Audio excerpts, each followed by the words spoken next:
La chronique Votre pharmacien de famille est une présentation du Uniprix Leclerc et Coulombe de Sainte-Marie. Aujourd'hui, on parle d'un sujet qui touche 75% des femmes. On parle de vaginite avec Isabelle Leclerc. Bonjour Isabelle. Allô Sylvain?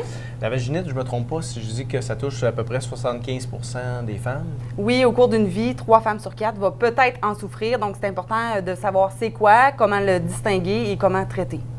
Parfait. Puis, raconte-nous un peu, explique-nous un peu plus, c'est quoi une vaginite? Oui, dans le fond, une vaginite, c'est une infection à champignons au niveau vaginal qui va causer des désagréments, dans le fond, qui va causer des démangeaisons, qui va causer des écoulements, qui est inconfortable chez la femme. Donc, avec différents traitements en pharmacie, on peut tuer le champignon pour réussir à soulager les symptômes. Mais c'est important de distinguer qu'est-ce qu'une vaginite et qu'est-ce qu'une vaginose parce qu'ils comportent des symptômes différents.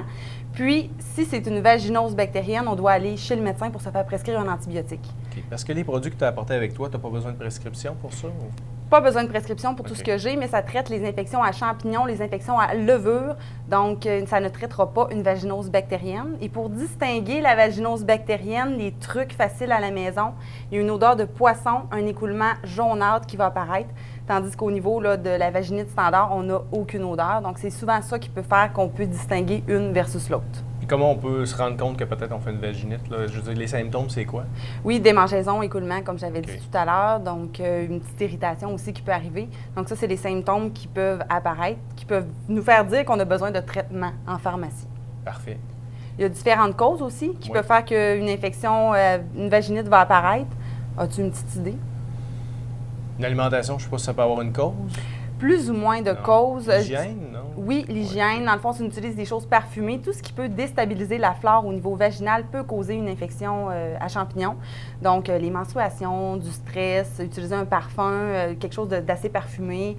Le port de sous-vêtements serrés ou synthétiques peut causer ça aussi. Donc, il y a plusieurs facteurs. C'est sûr que c'est d'éliminer la cause le plus possible, mais sinon, on va aller traiter avec nos différents produits que j'ai apportés avec moi. Tu en fais régulièrement, j'imagine que c'est plus facile peut-être d'éliminer des choses pour voir un peu qu'est-ce qui cause ça. Oui, en effet, exactement. Dans les produits que tu as apportés, qu'est-ce que tu suggères? Oui, la plupart du temps, on suggère Canestin, qui est un traitement de base.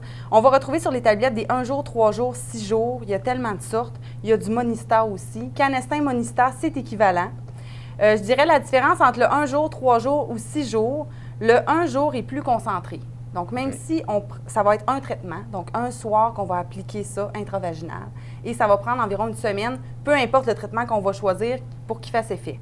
Le 1 jour est plus concentré, donc il peut irriter, échauffer un petit peu plus. Donc, les gens à la maison qui ont beaucoup d'irritation causée par l'infection sont mieux de ne pas y aller avec le 1 jour. OK. Mais est-ce que c'est quelqu'un qui en fait plus souvent, qui a besoin de prendre...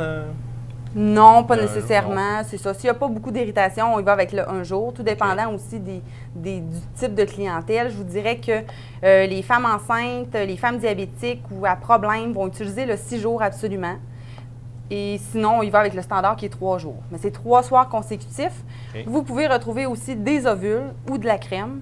Je dirais qu'au niveau de l'ovule, c'est moins déglutinant, donc c'est plus ça que je recommande en général. Sinon, insérer de la crème intravaginale, bien, ça peut rester déglutinant. On met ça le soir au coucher avec un protège-dessous le plus possible. OK. Au niveau de l'efficacité, ça ne change rien? Ça ne change rien. En dedans d'une semaine, ça va rentrer dans l'ordre avec ça.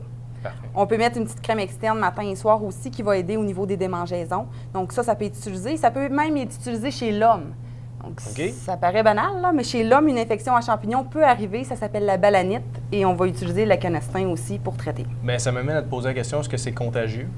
Plus ou moins contagieux, mais il peut quand même avoir des éruptions ou des démangeaisons au niveau de l'homme. Là. Donc, on va utiliser le Canestin dans ce cas-là.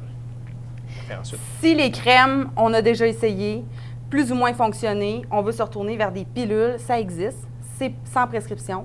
On a juste à aller voir le pharmacien pour consulter si on est apte à prendre le médicament. C'est une pilule par la bouche, que ce soit Canesorale ou Fluconazole, c'est la même chose. On la prend tout de suite, ça fait effet en 24-48 heures. On peut quand même combiner avec notre crème externe, donc c'est un super bon choix de traitement. Ça se trouve derrière le comptoir, mais sans prescription. Parfait. J'ai amené d'autres choses ici. Vagisil, les femmes ont souvent tendance à prendre ça, ça démange. Ah, je vais aller vers Vagisil. Plus ou moins un bon choix. Ça contient des choses qui vont geler, donc qui vont camoufler la douleur, qui peuvent être un petit peu parfumées, donc qui peuvent augmenter les éruptions, les démangeaisons. Donc, Vagisil, on ne le recommande jamais. Et si c'est quelque chose qui arrive fréquemment, On peut utiliser des probiotiques vaginales. On entend beaucoup parler des probiotiques de nos jours. Donc, ça va aider à rétablir la flore, justement, qui est déstabilisée, pour éviter que les champignons aillent survivre là, au niveau de la flore. Mais encore là, si ça arrive régulièrement, on est mieux d'aller voir un médecin aussi avant. En effet, on est mieux d'aller voir un médecin. On est mieux d'aller voir un médecin si c'est la première fois que ça nous arrive pour être sûr que c'est vraiment une infection à champignons. Si on est enceinte, on est mieux d'aller voir un médecin pour exclure vraiment la vaginose bactérienne qui peut être dommageable pour le petit bébé.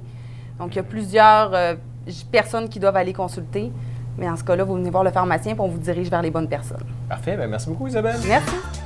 La chronique Votre pharmacien de famille est une présentation du Uniprix Leclerc et Coulombe de Sainte-Marie.